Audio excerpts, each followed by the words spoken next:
In today's breaking story, the Senate just dropped a surprise Epstein bomb on Donald Trump.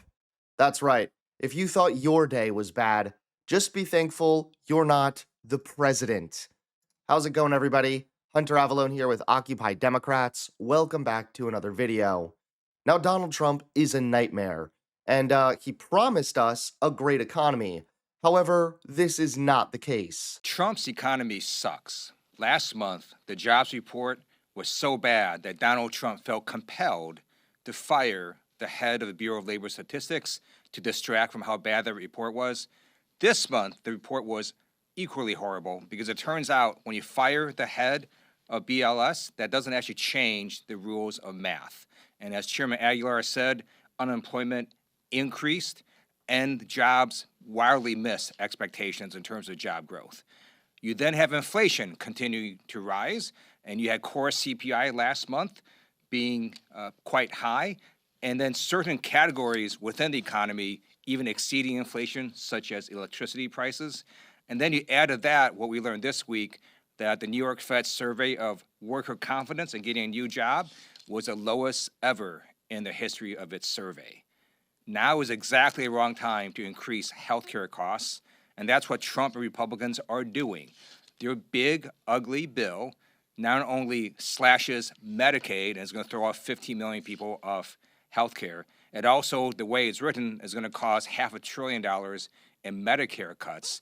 And then in addition, ACA premiums are going to rise, and then everyone's employer-based premiums are also going to rise because of the massive cuts to health care across the board.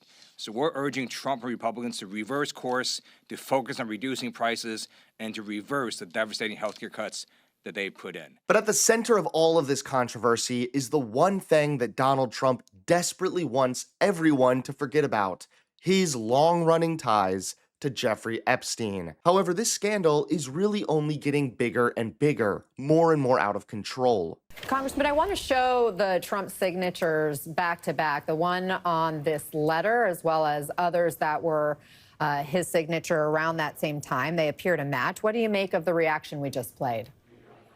I mean, look, the reality is that they are bold-faced lying, and they know that they are lying for Donald Trump. We also know that Donald Trump has called this whole thing a hoax, and we have literal survivors here pleading and begging to the president to not give Ghislaine Maxwell special treatment and to please come clean about this cover-up and to release the files. And at the same time, we know the president has said that this birthday book and note, that somehow it didn't exist. And if you don't believe that it's getting out of control yet, maybe you will now, because the Senate just dropped a surprise Epstein bomb on Donald Trump. That's right, take a look at today's top story. President Donald Trump just got blindsided in the Senate. Lawmakers quietly dropped a political bombshell inside the must-pass National Defense Authorization Act, and it came from Democratic leader Chuck Schumer. The NDAA is the legislation that keeps the Pentagon running. It funds defense operations outside of the regular government budget. Usually it is a battlefield for defense spending priorities. But this year, Schumer turned it into a battlefield for transparency. In a surprise move, he added an amendment that would force Attorney General Pam Bondi to release every file related to accused trafficker Jeffrey Epstein within 30 days. That means no more waiting, no more speculation. The government would be compelled to reveal what it knows. To make it even more dramatic, Schumer filed for cloture, a rare maneuver for a Senate minority leader. By doing this, he guaranteed that Republicans cannot dodge the issue. They will have to vote on whether to end debate and move forward, and if cloture passes, the countdown begins, just 30 hours of debate before the full vote.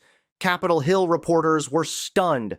"Oh boy," wrote Semaphor's Burgess Everett as the news broke, noting that Republicans are now boxed in. Even CS-PAN's congressional producers pointed out how unusual it is for a minority leader to pull off a move like this. For President Trump, it is more than a procedural skirmish. It is a direct challenge that threatens to pry open one of the most politically explosive investigations in Washington. Epstein's name has haunted the political world for years, and Schumer is signaling that Democrats are not letting it fade into the background.